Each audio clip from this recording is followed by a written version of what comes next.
Você já ouviu falar de alienação parental? Ela é caracterizada quando há uma espécie de lavagem cerebral na criança, ou seja, quando uma mãe ou pai imputa características falsas do outro genitor à criança. Isso faz com que ela deteste o outro genitor, que normalmente não é o seu guardião. É lamentável que esse tipo de coisa ainda aconteça, não é? A Organização Mundial de Saúde acaba de reconhecer a alienação parental como uma doença.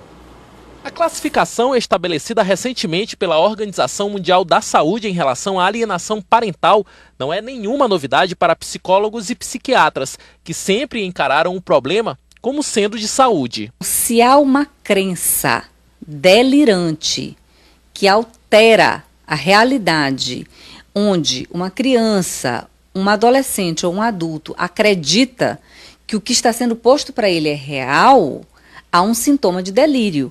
Isso é patológico. A alienação parental foi inserida desde o mês de junho na 11ª edição da Classificação Estatística Internacional de Doenças e Problemas Relacionados com a Saúde. Muitos pais passam pela mesma situação e nem sabem que quem age desta forma pode ser punido. Somente quando buscam ajuda é que são esclarecidos sobre a alienação parental. Não é de conhecimento popular, né? A maioria das pessoas ainda não tem esse conceito adquirido. E muitas vezes as pessoas cometem atos de alienação parental e não sabem que estão cometendo.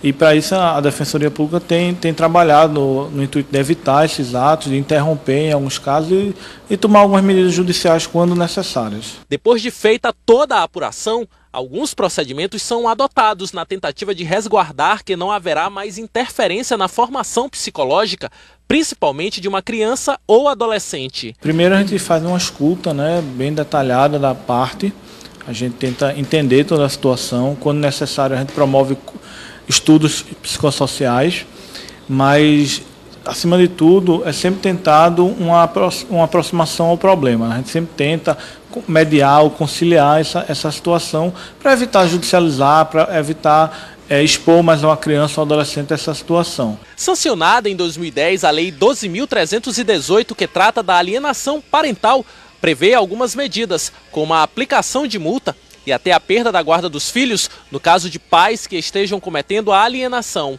Mas especialistas na área afirmam que o acompanhamento psicológico em situações do tipo é o mais importante, visando o tratamento de todos os envolvidos.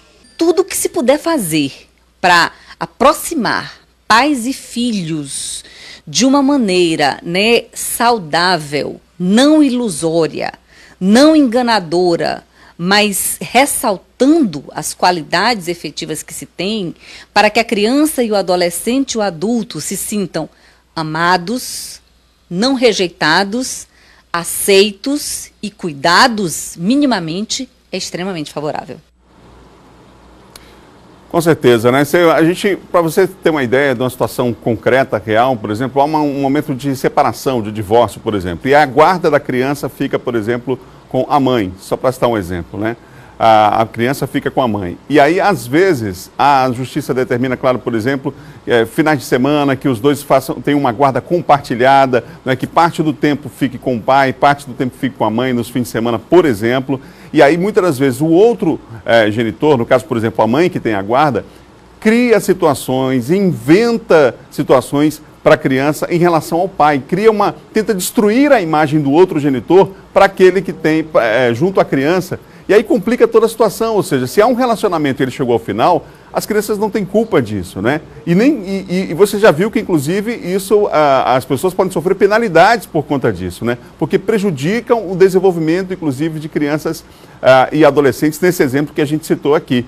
Então, é importante que a Organização Mundial de Saúde tenha caracterizado isso agora como uma doença, né? A síndrome da alienação parental, em defesa, inclusive, do crescimento, desenvolvimento de crianças e adolescentes. Então, os filhos não têm nada a ver com isso, e mais, mentira, como disse a Artenir aí, criar uma falsa imagem do outro, acaba prejudicando muito o desenvolvimento, eu repito, de crianças e adolescentes, e a situação pode ser resolvida de outra forma, né, de uma forma mais harmoniosa, pensando, inclusive, no desenvolvimento dos filhos, no caso.